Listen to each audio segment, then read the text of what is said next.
Hello viewers, स्वागत है आप सभी का मेरे यूट्यूब चैनल स्कूल ट्यूशन गुरुजी में। आज हम बात करेंगे कार्यपत्रक 49A की, जो कि 12 नवंबर के लिए जारी किया गया है। कक्षा 9 का विज्ञान विषय कार्यपत्रक है। यहाँ बच्चे अपना नाम लिखेंगे और यहाँ अपने कक्षा अध्यापक नाम लिखेंगे।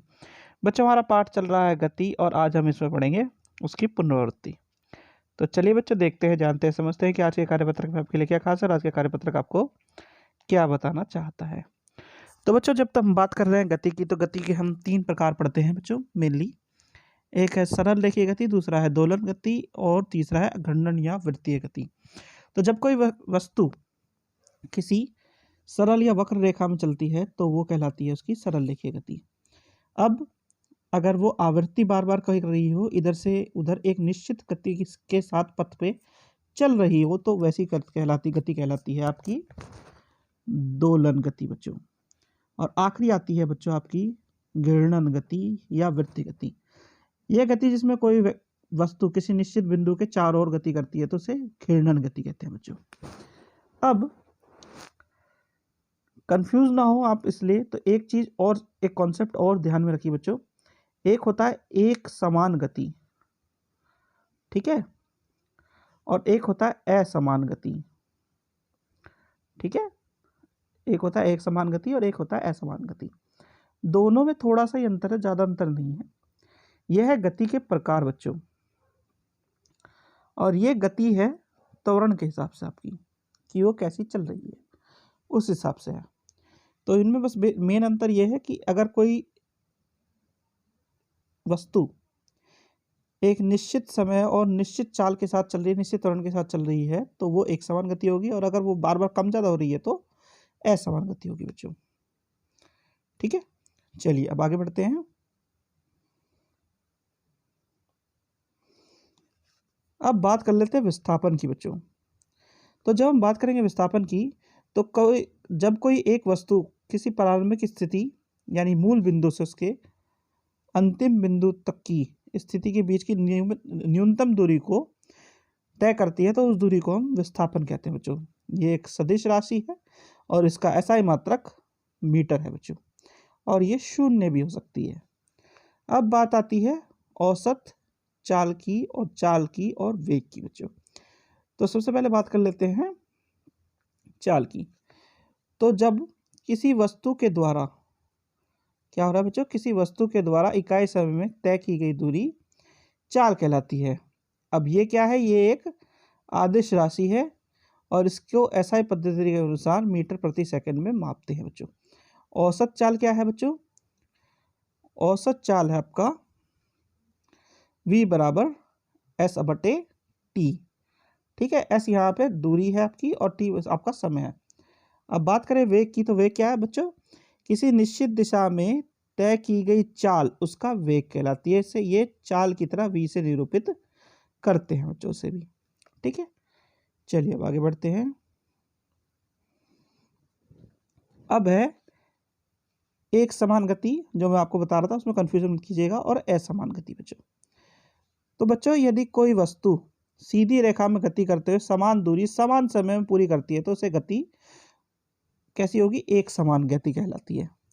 ऐसी स्थिति में वस्तु का वेग भी समान रहता है, परंतु यदि वस्तु अलग अलग दूरी अलग अलग समय में तय करती है तो असमान गति कहलाता है। जो मैं बता रहा था आपको, त्वरण या गति करने का बेसिक फंडा ये है, इसलिए इसमें उस ऊपर वाले में नीचे वाले में कंफ्यूजन मत कीजिएगा बच्चों, इसीलिए उसको मैंने आपको पहले बताने की कोशिश की थी।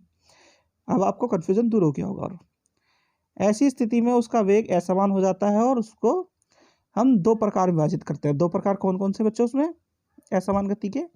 पहला त्वरण गति और दूसरा है मंदन गति। यानी जब गति की वस्तु का वेग समय के साथ लगातार बढ़ रहा हो या फिर लगातार घट रहा हो तो वो मंदन गति कहलाती है बच्चों। चलिए आगे बढ़ते हैं। अब बात कर लेते हैं त्वरण की बच्चों।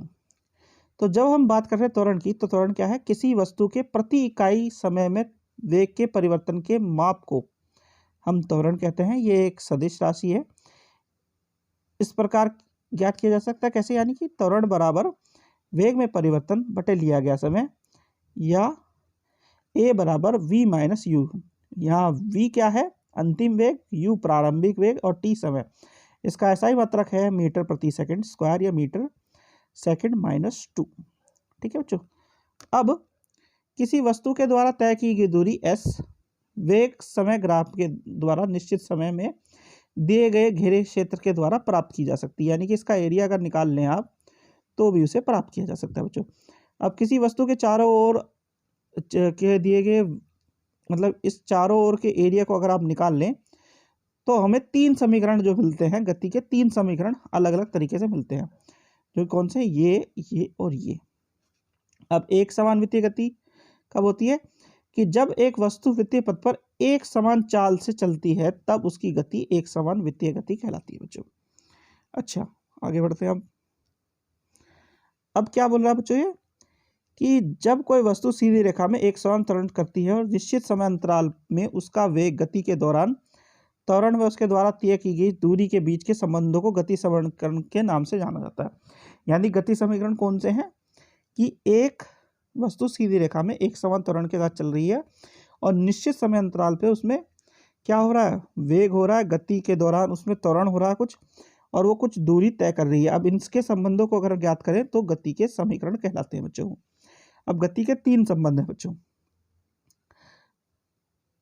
पहला समीकरण कौन सा बच्चों, वेग तथा समय के संबंध को बताने वाला, तो ये है v बराबर u प्लस ए टी।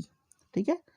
दूसरा है गति का दूसरा समीकरण क्या है, समय और स्थिति के संबंध को बताने वाला, s बराबर U T plus half A T square.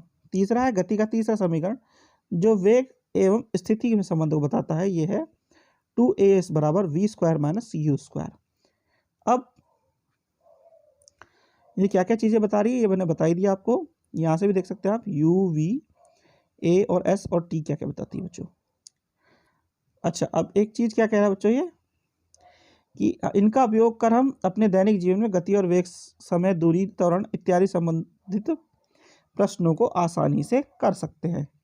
अच्छा, अब एक चीज़ समझ लीजिए बच्चों, उसमें अगर आप बात कर रहे हैं रिवीजन वर्कशीट की, तो रिवीजन वर्कशीट में मेनली आपको फॉर्मूले याद होने चाहिए कि कौन कौन से फॉर्मूले चैप्टर में।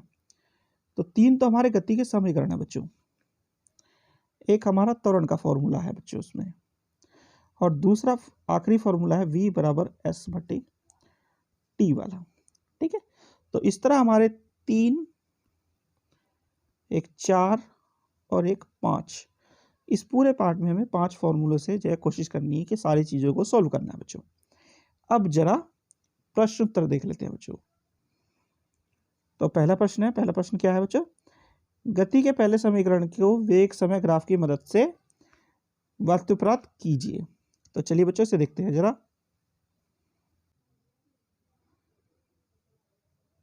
बच्चों ये आपके गति का पहला समीकरण का डेरिवेशन है, आपका आंसर 1 है बच्चों। चलिए अगला देखते हैं।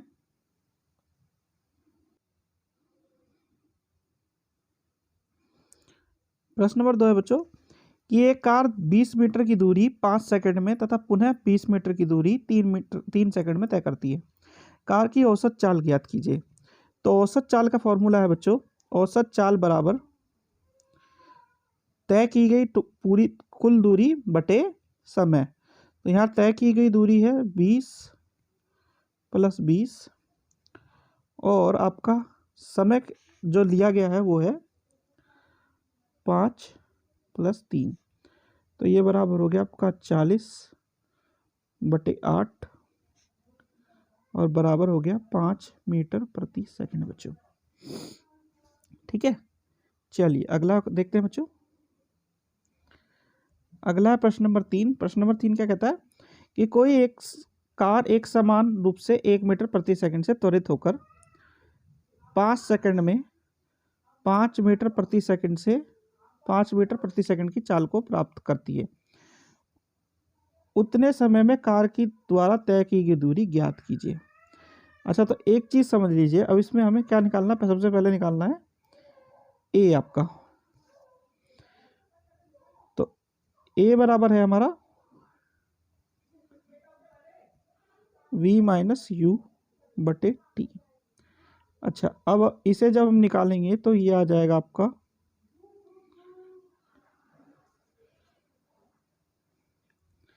1 मीटर प्रति सेकंड स्क्वायर।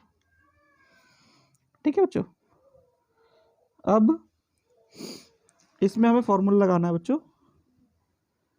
S बराबर UT plus half AT square. तो जब इसमें आप वैल्यू पुटअप करेंगे सारी चीज़ों की, तो ये आपका आएगा बच्चों 5 गुणा 5 बटे 1 बटे 2 गुणा 1 गुणा 5 गुणा 5, जो बराबर होगा आपका, जब सॉल्व करोगे आप, 37.5 मीटर। ठीक है बच्चों, चलिए अगला देखते हैं। प्रश्न नंबर 4 आपका, यदि किसी वस्तु का वेग समय ग्राफ एक्स एक्सिस के समांतर एक सीधी रेखा में हो तो उसका त्वरण कितना होगा बच्चों। तो बच्चों अगर आपको समझ में आ रहा हो तो हमारा जो ये ग्राफ है बच्चों, ये है समय और वेग का ग्राफ बच्चों। ठीक है, अब ये कह रहा है यहाँ पे, ये कह रहा है यहाँ पे कि यदि किसी वस्तु का वेग समय ग्राफ एक्स अक्ष से समांतर हो तो सीधी रेखा हो तो उसका त्वरण क्या होगा बच्चों। अब आपका एक्स अक्षांश कौन सा है इसमें, ये वाला नीचे वाला, तो वो कैसा चल रहा है, इस तरह का चल रहा है। ठीक है, तो उसका त्वरण क्या होगा बच्चों, उसका त्वरण यहाँ पे 0 होगा और एक समान गति वो कर रहा होगा बच्चों। चलिए अगला देखते हैं। प्रश्न नंबर 5 है, यदि एक एथलीट 100 मीटर की त्रिज्या वाले एक ट्रैक का एक चक्कर 1 मिनट में लगाता है तो उसकी चाल का परिकलन कीजिए। इसमें सबसे पहले हमें निकालना है कि उस ट्रैक पे वो कितनी दूरी तय करता है। तो उसके लिए क्या निकालना पड़ेगा, हमें निकालना पड़ेगा 2πr। जब इसे निकालेंगे हम, हमारे पास कुछ ऐसा आएगा। ठीक है बच्चों, ये क्या हो गया, उसके द्वारा तय की गई दूरी हो गई है। अब जब हम चाल निकालेंगे तो हमें क्या चाहिएगा, एक तो ये चाहिएगा, उसके द्वारा तय की गई दूरी, और समय है हमारा 1 मिनट यानी कि 60 सेकेंड। तो हमारा चाल बराबर दूरी बटे समय होता है। तो चाल बराबर ये आ गया हमारा,